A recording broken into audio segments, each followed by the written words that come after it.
Na sunog sumiklab sa kabila ng malakas na buhos ng ulan sa Pilar, Sorsogon.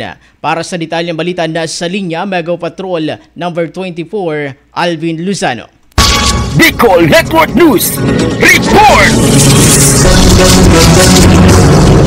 Sumiklab ang sunog sa isang bodega at lutuan na pagmamayari ni Ginoong Dennis Perdiz sa Diversion Road, Mariposque, Pilar, Sorsogon, bandang ika-6 kaninang umaga, Enero 14, 2025.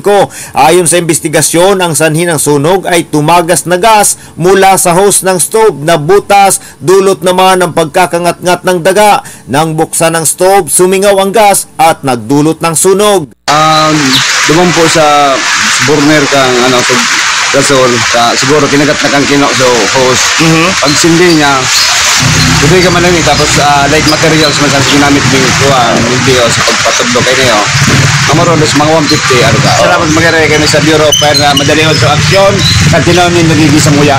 Salamat doon Bureau of Fire Camp Pilar, Sorsogon. Bagamat tinatayang nasa halagang 150,000 ang mga ari-ariang natupok, wala namang naiulat na nasaktan sa insidente. Kaugnay nito ay agad na narespondihan ng Bureau of Fire Protection ang sunog, kaya't hindi ito nakapinsala sa mga kalapit na kabahayan. Kasama mo sa pagbabalita para sa Bicol Network News, Mega Patrol numero 24, Alvin Luzano, tatak tunay na serbisyo.